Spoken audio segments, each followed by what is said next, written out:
Fernando Haddad foi recebido com áreas de ministro. No discurso, disse que a reforma tributária é prioridade para o novo governo e foi específico. A PEC 45 é em tramitação no Congresso e que unifica o ICMS e mais 4 impostos em apenas um. A orientação dela no que diz respeito aos chamados impostos indiretos, ou seja, não é o imposto de renda nem imposto sobre patrimônio, aos impostos indiretos, que é aquele que você paga quando você compra um bem ou serviço, está bem encaminhada por essa proposta. E isso vai ser uma grande mudança estrutural no nosso país. Haddad não detalhou como será a política fiscal do novo governo. Disse que o equilíbrio das contas públicas depende de mais crescimento econômico. O que não é possível é continuar crescendo 0,5% ao ano. Não é possível. Não há conflito distributivo superável crescendo 0,5% ao ano. Nós não vamos nos entender com esse crescimento. As tensões, elas tendem a piorar. A avaliação de banqueiros que estiveram no almoço é que o discurso de Haddad foi muito generalista e sem consistência. Ele não falou sobre o principal tema desta sexta-feira, a PEC do estouro e seus possíveis impactos nas contas públicas. Enquanto estão todos os operadores preocupados com a PEC do teto, o Haddad escolhe falar sobre reforma tributária. E aí, com todas as críticas que nós possamos fazer aos operadores de mercado, é um povo muito pragmático e que sabe que reforma tributária é um assunto espinhoso, difícil. Após o discurso de Haddad, as negociações na B3, que já estavam em baixa, caíram ainda mais. O Ibovespa fechou em mais um dia de queda, com dólar em alta. Os reflexos no mercado mostram que as declarações de Fernando Haddad não foram suficientes para dar mais confiança aos investidores após as críticas de Lula ao teto de gastos há quase 10 dias. O presidente eleito cumpriu a agenda na casa dele nesta sexta-feira, se recuperando da cirurgia na garganta. E foi o próprio Lula quem escolheu Fernando Haddad para representá-lo no almoço da Febraban, numa estratégia para testar a receptividade do mercado ao nome do ex-ministro da Educação, desta vez na Fazenda. A expectativa é de que Lula coloque o liberal Pércio Arida no novo Ministério do Planejamento, que seria recriado para uma espécie de dobradinha com Haddad num sinal de controle fiscal. Mas Lula ainda não confirma as nomeações, outro fator que preocupa o mercado. Embora seja cotado para o Ministério do Planejamento, como você viu na reportagem, o economista Pércio Arida disse hoje que não recebeu nenhum convite e que não tem a intenção de voltar a assumir cargos públicos. A declaração foi feita em uma entrevista para o jornal Folha de São Paulo. Bom, vamos lá para a nossa análise. Eu vou perguntar a mesma coisa para os três, se Haddad passou ou não passou no teste, mas eu vou começar com a Raquel Landim, que esteve lá em loco acompanhando esse evento na Febraban. E aí, Haddad passou ou não passou no teste, Raquel? Caio, eu não entendi direito em que teste foi esse que o presidente eleito Lula colocou ele, porque Lula manda ele como seu representante para falar com os maiores banqueiros brasileiros, com o mercado todo de olho, com a opinião pública toda de olho, sem autorização para falar do principal assunto hoje em discussão no país, que é a PEC que está sendo negociada no Congresso. Ele discutiu longamente na manhã de hoje os temas com o Lula ponto a ponto e não tinha autorização para falar disso. Então, ficou até uma sensação a que ponto o Haddad estava sendo, vou usar uma palavra um pouco forte aqui, mas queimado. Porque no momento em que ele vai para falar, tudo bem, dar recados estruturais, é positivo uma reforma tributária? É positivo que ele já pegue uma proposta que está no Congresso e que não queira tirar de zero, é positivo. Mas ele começa com um discurso ministeriável e não entrega conteúdo. Era esperado que o mercado fosse reagir dessa maneira. Então, até que ponto o Lula realmente estava empoderando ele como ministro da Fazenda? E aí, de novo, surgem todas essas especulações em torno do nome do Pércio para o Ministério do Planejamento. E ele diz a Alexa Solomão da Folha, nossa amiga que a gente conhece, eu trabalhei com ela, que nem sequer recebeu esse convite. Era também a apuração que eu tinha de pessoas próximas dele. Então, para que lançar esse balão de ensaio? não dá para entender muito bem ainda qual é o jogo que o presidente eleito Lula está fazendo. Professor Carlos Pereira, Haddad passou no teste? Eu acho que a Raquel matou a charada. Eu acho que o grande problema não foi nem o ministro Haddad, mas sim o seu mentor. Eu acho que Lula não deu uma autonomia, não deu uma direção. Na realidade, toda a campanha de Lula se pautou justamente por essa indefinição. E essa indefinição perdura nessa construção desse gabinete de transição. Então, quando coloca o ex-ministro Haddad nessa fogueira, um grande constrangimento e que ele não tem uma direção certa a seguir, passa essa dubiedade, essa incerteza. Isso gera cada vez mais dúvidas no mercado, e o mercado é o ponto mais sensível, né? Então, é importante que o governo perceba que, nesse momento, a coisa mais importante é mostrar consistência, é dar uma mensagem consistente, uniforme, mesmo essa estratégia, que como a Raquel definiu como um balão de ensaio do Pércio no Ministério do Planejamento e o Haddad no Ministério da Fazenda, isso gera também dubiedade, porque não se sabe direito qual é a linha que vai ser seguida, né? Porque todo mundo sabe que esses dois personagens têm trajetórias, têm histórias completamente distintas e preferências e interesses também completamente distintos. Então, como isso vai ser coordenado? Quem vai ser o mediador desse jogo? Tudo isso gera dúvida e, consequentemente, o mercado reage de forma negativa. A sociedade, na realidade, reage de forma negativa. Eu atribuo a responsabilidade maior dessa dubiedade não só do ex-ministro Haddad, mas do próprio Lula, que não deu direções reais e concretas de qual caminho irá ou pretende seguir. E aí, Felipe? Boa noite, Caio. Boa noite a todos. Exatamente. Eu estava aqui com o verbo queimar na cabeça e a Raquel acabou usando, por isso que eu estava aqui no telão fazendo assim com a cabeça. Ele acaba queimando um pouco o Haddad, mas ao mesmo tempo, como o mercado muitas vezes acaba precificando tudo, para usar um jargão dele, me parece que o Lula vai cozinhando a banho-maria, quem sabe, querendo no fim vencer pelo cansaço. Ele busca a governabilidade política antes de estabelecer diretrizes econômicas e depois de uma corrida eleitoral que foi marcada por um duelo entre campanhas personalistas e populistas, sem maior detalhamento de projeto de país e plano de governo de ambas as partes. Jair Bolsonaro, evidentemente, era a situação. O Lula aparece agora nesse processo de transição como uma consequência de um cheque em branco que ele levou do eleitorado antibolsonarista.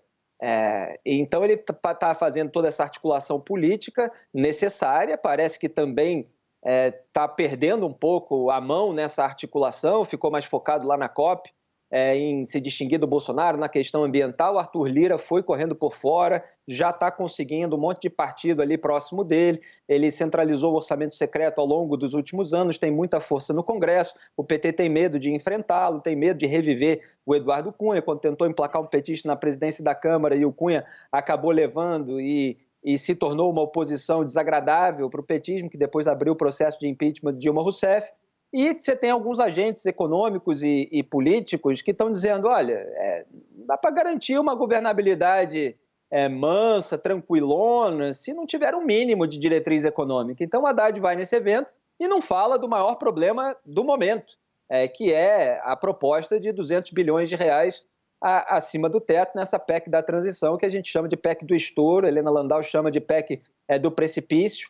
E ele fala ali de revisão dos gastos, não entra em detalhes. Teve um mínimo de detalhamento sobre reforma tributária, mas tudo é gogó por enquanto também, tudo é palavra, não quer dizer muita coisa. E essa frente ampla que se criou com economistas liberais, ela parece que está pendendo mais para o lado do velho petismo, do desenvolvimentismo, das ideias do partido, sendo colocadas e testando a paciência dos outros para o Lula decidir no melhor momento aquilo que é melhor para ele. Agora, achei interessante o Fernando Nakagawa, nosso amigo também, ele escreveu numa das análises no site de que era como se o Haddad apresentasse um livro, mas começasse pelo segundo capítulo, né? Então ele falou de outros temas, mas ele pulou o primeiro capítulo, que seria o fiscal. Eu acho que, de qualquer maneira, entendo que o fiscal, que é o essencial, é o debate hoje prioritário, não esteve ali com clareza. Penso que talvez não tenha estado com clareza, porque nem o PT tem com clareza. O que vai ser da PEC do estouro, qual que vai ser a nova âncora fiscal. Ou seja, penso que talvez o Haddad não tinha as respostas. Né? Ele tinha parte das respostas. Porque mesmo a fala dele, Raquel, sobre reforma tributária, foi a primeira vez que eu ouvi alguém falando pelo Lula, sinalizando a primeira grande reforma do ano que vem. O Alckmin já tinha falado, Caio. Sim. O que o Haddad acrescenta é que ele diz que vai utilizar a PEC 45, que é a PEC que já está no Congresso, e ele até menciona uma PEC que foi construída por 2 ex-membros do governo Lula, que é o Bernardo Api, que foi secretário executivo do Ministério da Fazenda, e o Nelson Barbosa. Segundo ponto, melhoria dos gastos públicos. É música também para essa turma. Pacificação de poderes, revisão de pacto federativo. Então, você tem aspectos nos 30 minutos de fala do Haddad que, de certa maneira, a minha impressão, e quero te ouvir, distinguem do pensamento clássico petista tradicional, por exemplo, do Guido Mantega, né? E de certa maneira, talvez, até do Paulo Guedes. Tinham questões ali que foram sinalizadas, talvez não a principal. Não ter falado de fiscal é um pecado capital hoje?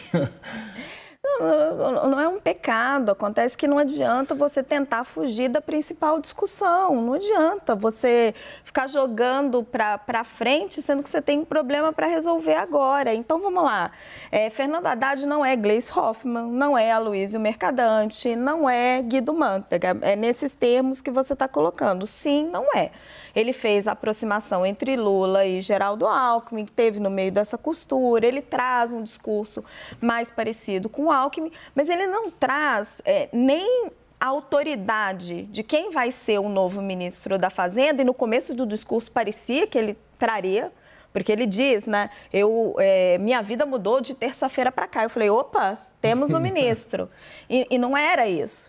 E ele também peca nessa questão de não entrar no tema, porque não tinha autorização para isso. E aí não é uma questão de ser um pecado capital, Caio, é uma questão de um problema que nós precisamos resolver. Sim. E que está sendo debatido lá em Brasília duramente e que o PT está tendo muita dificuldade. Sim, e acho que eles não têm as respostas. Acho que esse é o ponto crucial, negativo desse debate. Teve uma fala ali do Haddad em que você fica na dúvida. Ele diz, é muito importante a gente ter responsabilidade social com responsabilidade fiscal, mas o que não dá é para o Brasil ficar crescendo 0,5% ao ano, porque as tensões vão aumentar. Todo mundo concorda com isso. O Brasil tem que sair dessa armadilha de crescimento baixo. O problema é o como. E aí o que o PT vem defendendo é que você tem que fazer isso com gasto público e com investimento público e que tem que ser já no ano que vem. Você tem que estimular o crescimento de investimento público, porque senão eles vão perder a mão da economia e do país por causa dos bolsonaristas.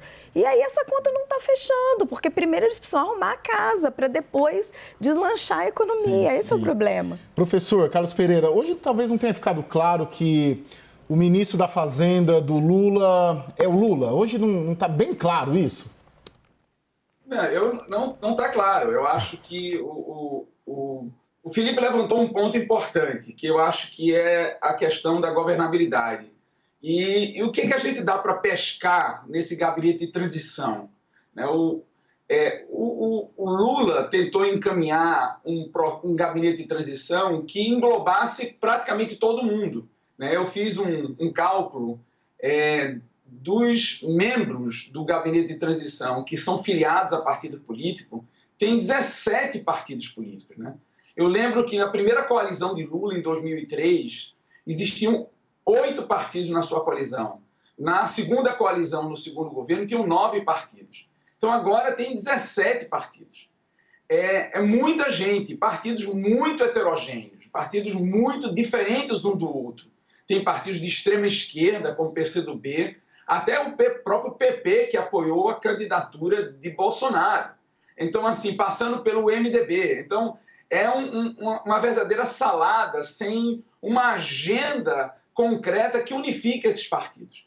E uma coisa muito importante também é que a alocação de poder dentro desses partidos que provavelmente farão parte do governo, não obedece uma lógica de proporcional, dependendo do peso político de cada um desses parceiros, né? Mais uma vez, o PT se coloca na condição de monopolista, né? Ou seja, dos cargos, dos indicados, né? Dos membros do gabinete de transição que têm filiação partidária, 60% deles são filiados ao PT, né? Quer dizer, a segunda maior força, que é o PSB, não chega a ter sequer 9% dos indicados.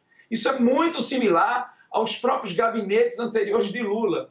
Eu lembro a vocês que em 2003, quando Lula assumiu pela primeira vez e ele aumentou de 21 para 35 ministérios, ele alocou para o PT 21 ministérios, né? E o PMDB, por exemplo, que tinha mais ou menos a mesma força política do PT, só entrou no governo no final do primeiro ano de governo e só teve direito a 2 ministérios, enquanto o PT teve 21 ministérios, 60% deles. Então, existe uma alocação completamente desigual, desproporcional, e isso gera animosidades, isso gera inveja, isso gera conflitos intra-membros de coalizão, porque cedo ou tarde esses atores políticos vão tentar equilibrar esse jogo. E vão equilibrar esse jogo como? Levantando suspeitas sobre os parceiros, fogo amigo, e aí começa a surgir escândalos de corrupção, necessidade de moedas paralelas de recompensa, porque a grande maioria dos recursos legais já estão comprometidos. Então, todo esse problema que nós identificamos com esse discurso do ex-ministro Haddad hoje na FEBRABAN, ele, de certa forma, reflete essa inconsistência do PT de lidar com parceiros. Quer dizer, essa ideia de que quanto mais partidos estiverem no jogo, melhor, e na realidade não. Tem que estar quem tem peso político no Congresso. Quer dizer, em última instância, o governo terá que governar com o Congresso. E quem tem peso político no Congresso é quem tem que estar refletido no governo. Porque se o governo ignorar a preferência mediana do Congresso, o presidente vai ter muitos custos de governabilidade, muita dificuldade de coordenação dessa coalizão. E essa agenda que a Raquel colocou, que é muito difícil, por exemplo, que o Haddad colocou como prioritária, que é a reforma tributária, até essa corre risco, porque é muito complicada, tem muitos interesses envolvidos e tem muitos atores para serem coordenados com preferências distintas dentro do jogo. Então, é necessário que o governo tome decisões duras de dizer quem vai fazer parte de fato dessa equipe e qual é a consistência dessa equipe, qual é a direção que essa equipe vai implementar. Basicamente, o que o senhor diz é que a Frente Ampla, e a gente já teve esse debate aqui algumas vezes no WW, a Frente Ampla é bom para eleger, para ganhar uma eleição, mas para governar demanda uma engenharia política extremamente complexa. Ô Felipe, você vê dentro dessa engenharia de uma construção de um governo de fato, de frente ampla, a necessidade obrigatória, peremptória, de que um ministro da Fazenda seja um político? Porque um outro, e que a gente precisa falar aqui, que estava hoje lá, era o Alexandre Padilha, que tem um perfil muito mais político. O que eu tenho ouvido também em relação ao mercado é de que é um nome até mais palatável ao mercado, mas também quem tenta queimar o Padilha diz que é porque ele fala o que o mercado quer ouvir, mas para executar o Fernando Haddad que teria mais capacidade. Qual a sua visão disso? Precisa ser um político? Tem que ser um político? Ou dá para ser um economista e deixa essa operação política com o Alckmin, com o Lula ou com os profissionais da política da aliança? Acho que deveria ser um economista, alguém que entenda do ramo. É que o mercado olha para o Haddad e olha para outras figuras desse velho petismo e pensa assim, pô, esses caras já têm umas ideias feitas que não são as minhas ideias. Talvez seja melhor botar alguém que não entende muito de economia para poder me ouvir, né? Então, assim, é uma questão de mal menor. E é claro que o Lula, ele sabe manipular essa questão de você botar aí um balão de ensaio que assusta as pessoas e, eventualmente, você conseguir emplacar alguém que de início poderia parecer uma cartada ruim, mas que em comparação seja melhor na visão do mercado, por exemplo. Isso é gestão de expectativa.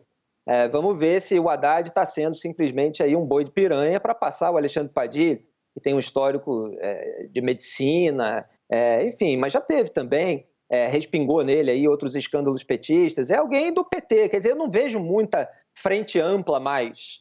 Nesse momento, eu não vejo muito aceno para a turma da frente ampla em termos concretos. Às vezes você tem um gogó, você tem, vamos fazer uma reforma tributária ali na frente. Mas o Pércio Arida está aí dizendo que não vai ocupar cargo público, não são as ideias dele que estão prevalecendo nesse momento no debate, não é desses economistas liberais como Armínio Fraga, como a Helena Landau, a perspectiva é de alguém da área política e do PT para ocupar o Ministério da Fazenda, aventou-se a hipótese do Pércio Arida ocupar o Ministério do Planejamento, que me parece muito mais um prêmio de consolação. Aí se diz, não, mas você pode elaborar políticas econômicas de médio e longo prazo, como as reformas, mas quem vai estar ali no centro é o ministro da Economia, o antigo ministro da Fazenda. Então ele aceitaria, ele está dizendo que a princípio não toparia nada, né? Agora isso, essa notícia saiu agora há pouco.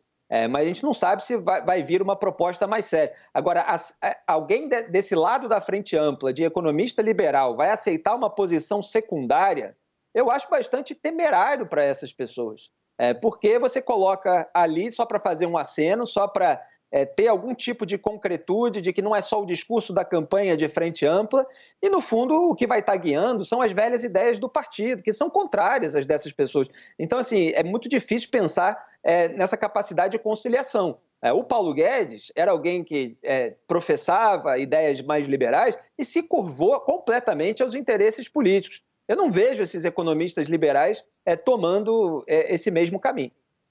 Bom, vamos ver o que a Gleisi Hoffmann falou sobre a PEC hoje à tarde. É um assunto diretamente relacionado ao nosso debate aqui. Após se reunir com Lula, a Gleisi, presidente do PT, disse que o presidente eleito desembarca em Brasília na semana que vem para destravar as negociações da PEC. Vamos ouvir o que ela disse.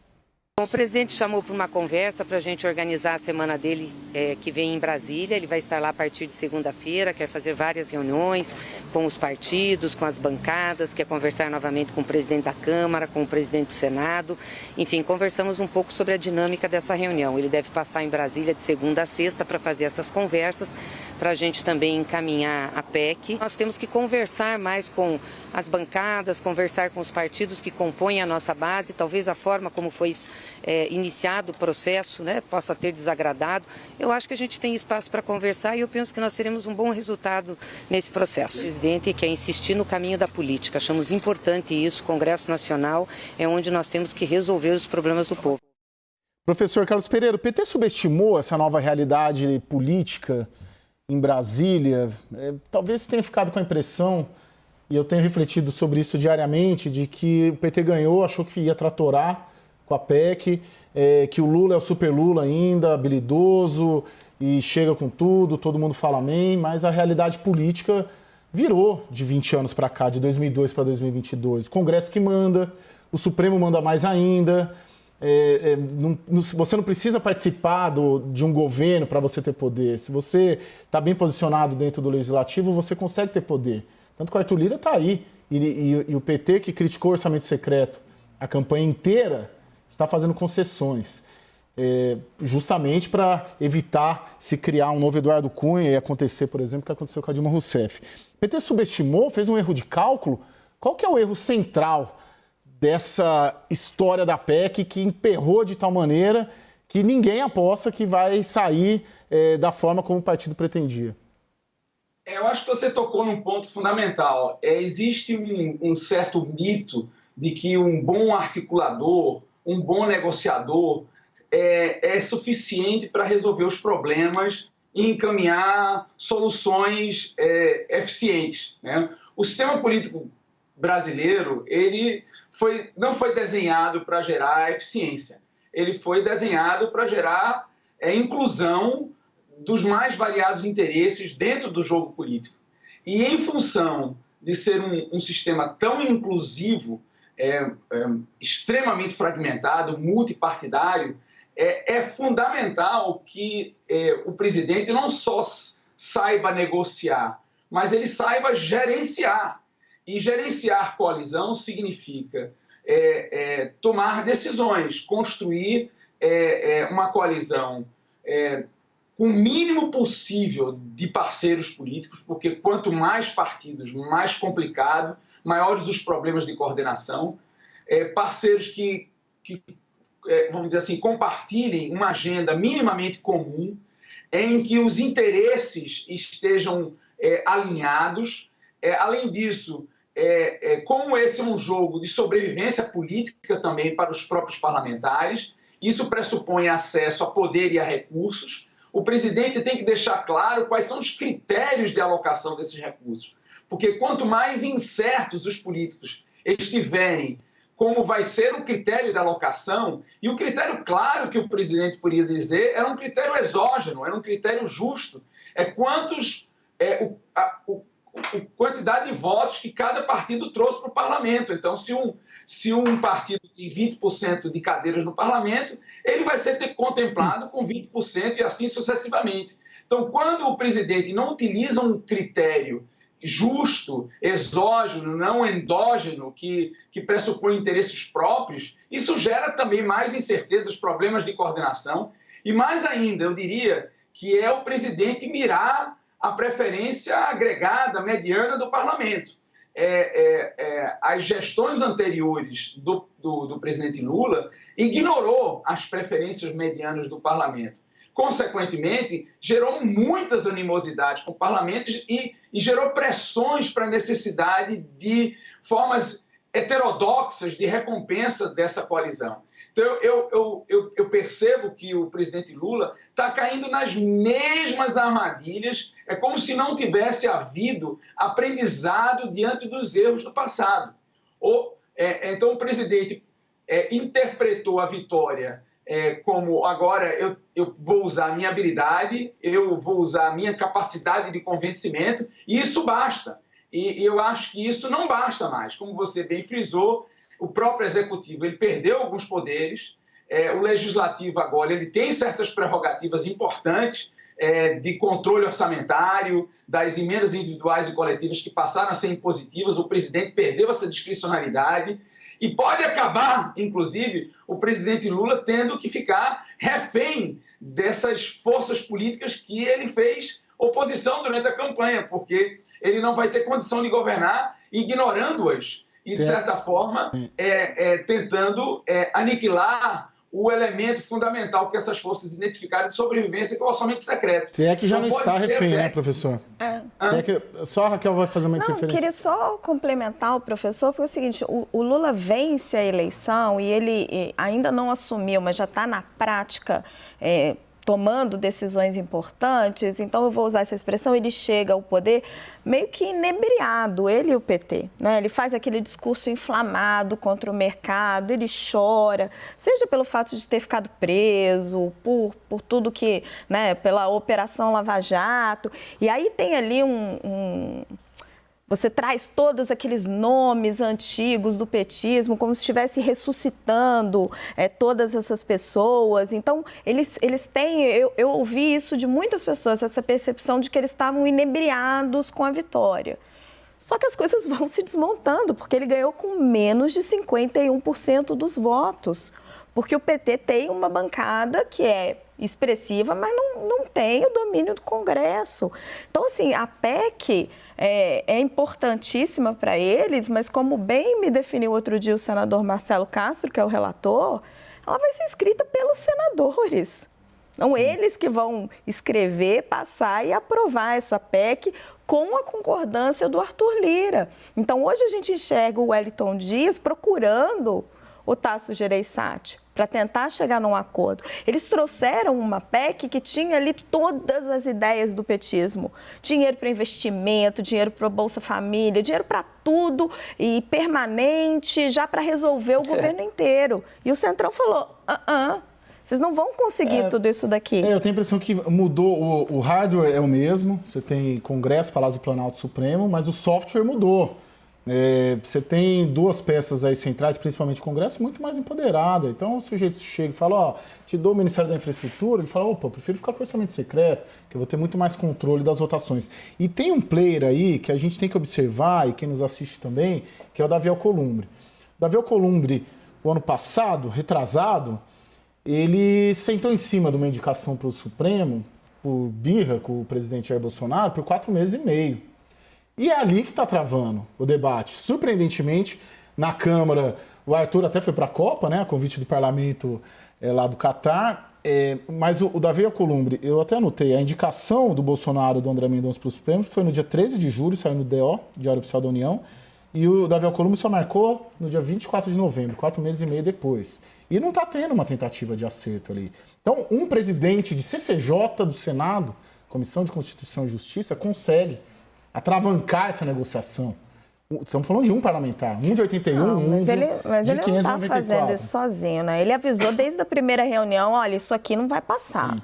E ele está conseguindo travar, porque tem muita gente com ele, inclusive dentro da própria frente ampla do Lula. Sim. Simone Tebet veio a público dizer, olha, eu devia fazer isso aqui só por 1 ano, né? Jacques Wagner agora vem a público e diz, você precisa indicar um presidente, Lula, você precisa indicar um ministro da Fazenda, a gente sabe o quanto o Lula detesta ouvir esse tipo de cobrança, tem divergência entre eles.